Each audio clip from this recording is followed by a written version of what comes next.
Halo, selamat pagi semuanya. Perkenalkan, nama saya Paulus Dimas Arianto. Baiklah. Di sini saya akan menyampaikan rangkuman materi ketujuh terkait dari mata kuliah interaksi manusia dan komputer. Ada materi yang pertama, yaitu penangkalan kesalahan dan help dokumentasi. Tujuan interaksi khusus yaitu mahasiswa memiliki kemampuan untuk melakukan pencegahan dan memperbaiki terhadap kesalahan yang muncul. Kemudian ada penanganan kesalahan. Hampir tidak ada sistem yang berjalan sempurna sebelum melewati berbagai rentetan kesalahan atau error. Nah, bagaimana kita dapat meminimalkan kesalahan user? Yang pertama, yaitu interaksi menu lebih baik daripada interaksi baris. Setelah itu ada compact. Pernah mempertimbangkan untuk mengubah press any key menjadi press enter key.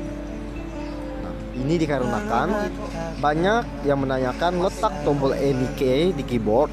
Setelah itu ada cara mengurangi kesalahan user.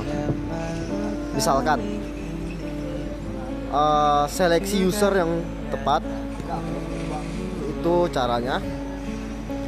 Kemudian ada pelatihan yang memadai, desain peralatan. Kemudian yang kedua, yaitu menyediakan kemudahan recovery dari kesalahan. Nah, dari sini kita dapat melihat tipe dari kesalahan user. Yang pertama, yaitu adalah kesalahan persepsi. Kesalahan persepsi ini yaitu gagal menangkap informasi, dan setelah itu ada gagal menangkap perhatian pengguna. Contohnya 8/B, Z/2, dan I/1. Selanjutnya dari kesalahan-kesalahan ini adalah kesalahan kognitif, yaitu kemampuan yang kurang. Contohnya argumen yang tidak konsisten pada syntax command language. Selanjutnya ada kesalahan motorik atau gerak. Pada kesalahan ini lemahnya koordinasi tangan dan mata. Tekanan kecepatan, contohnya klik mouse single atau double. Kemudian ada mengetik dengan cepat, membuat banyak kesalahan. Kini kita masuk pada help dan dokumentasi. Yang pertama ada perbedaan sistem bantuan atau help dan komponen dan dokumentasi. Dokumentasi adalah bahwa sistem bantuan berorientasi berbahasa masalah khusus, sedangkan dokumentasi berorientasi kepada sistem dan sifat umumnya. Yang kedua ada sifat help dan dokumentasi, yaitu titik 2. Ada availability, user dapat menggunakan bantuan pada setiap waktu selama berinteraksi dengan sistem.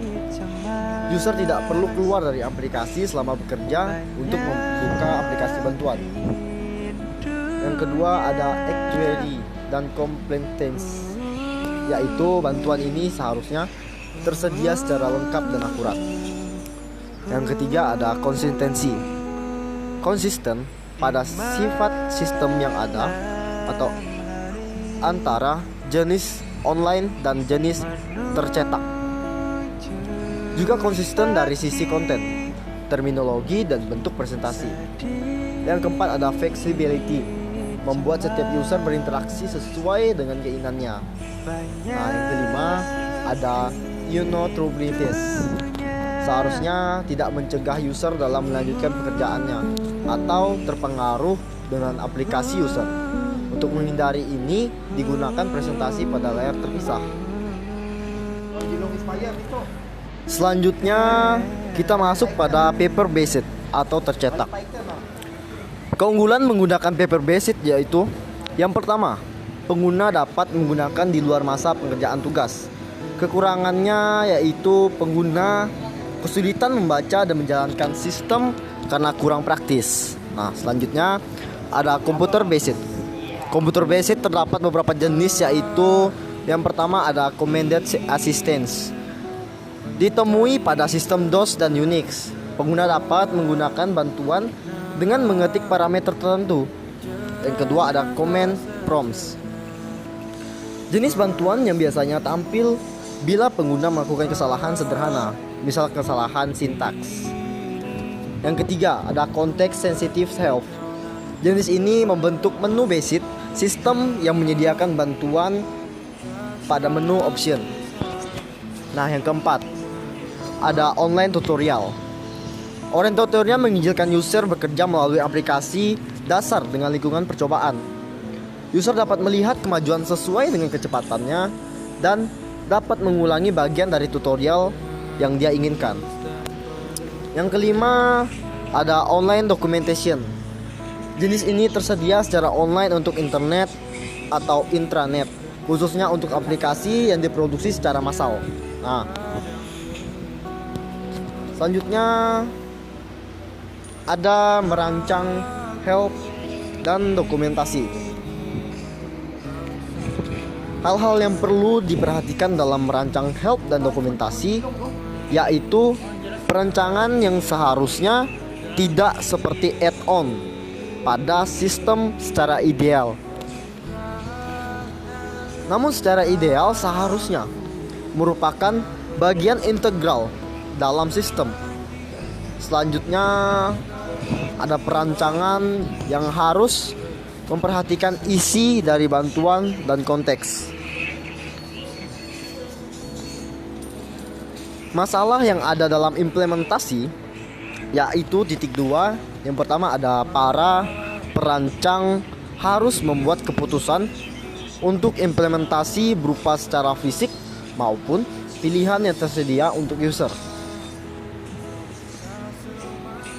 Hambatan fisik berupa screen space, kapasitas memori, dan kecepatan. Masalah lainnya yang terakhir adalah bagaimana struktur data bantuan, apakah berbentuk single file atau hierarki file. Oke, baiklah, sekian saja penjelasan dari saya mengenai materi ketujuh ini, bagian dari interaksi manusia dan komputer. Nah, bila terdapat banyak kesalahan kata dan juga pakaian saya yang kurang sopan, saya meminta maaf. Sekian dan terima kasih.